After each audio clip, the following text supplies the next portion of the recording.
Welcome to another episode of The Best Outside of Hollywood, a series where I recommend a bunch of great films made outside the Hollywood studios. Got some really great films lined up, so let's get right into it. This one's a personal favourite of mine, one that not many people have heard of, mostly because it's a real pain to get hold of. It's a film from 1999 called Set Me Free, directed by Lee Poole. I discovered it a while back when it was on Filmstruck. Once that service shut down, there was a small period of time where it was almost impossible to watch this film unless you had a VHS player.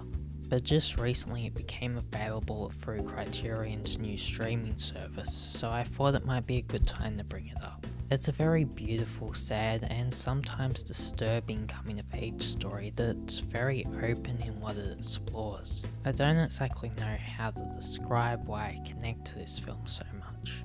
I think it just comes down to the fact that it's a very personal film that's so authentic in the way that it explores the feelings of the protagonist and what she's going through. One thing I love about this film is that these characters are complicated people. Although some of them do some horrible things, you can always see a good side to them that they are trying to keep control of. That is with the exception of a few minor characters, but that's mostly because they only have a small role to play. It's also a very sweet film about this person struggling to come to terms with their sexual identity and finding their place in the world. I would highly recommend checking it out. Animation is often a medium wrongly presumed to be targeted towards kids. It's an assumption that has overtaken the market, with almost every wide release animation film having to appeal towards kids in some way, because that's sadly what most people perceive this medium as. One of my favourite key examples to disprove this assumption is the 2016 film In This Corner of the World. It tells the story of this girl in Japan that is basically forced into this marriage during the World War II period, and has to go to this new place and try and support her husband's side of the family while he's off at war. It follows the story of her trying to fit in and survive during this tough time. It's very mature and realistic in its approach, using the medium to more aesthetically convey this war period in a different and more personal light, as opposed to using it as an excuse to break the bounds of reality. The hand-drawn art style is incredibly beautiful, perfectly capturing that World War II time period in an immersive manner that I haven't seen any live-action film portray. If you enjoy this and want to explore some more mature styles of animation, I would also recommend checking out Persepolis and 5cm per second. They are all very fascinating films. In terms of this one, it's fairly easy to get hold of. It's actually streaming on many services and it's rentable on a number of sites. Or if you prefer getting hold of the physical copy, it's also available on DVD. This one was quite a strong contender in the awards season last year, most notably in the Oscars, where it won Best Cinematography, Best Achievement in Directing, Best Foreign Film, and was one of the first foreign films to be nominated for Best Picture.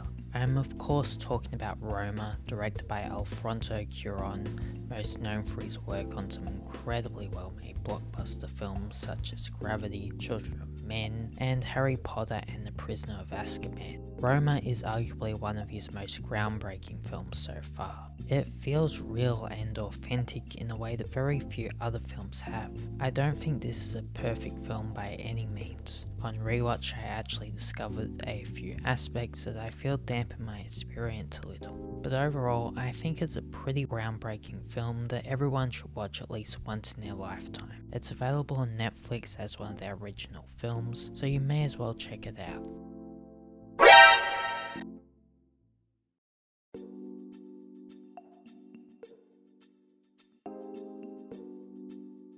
There are those occasional films I come across that are just so abstract and convoluted in their approach that it doesn't really fit into a specific genre. I did mention one recently called Under the Skin, but even that film has genres you can fit it into depending on how you interpret what's going on.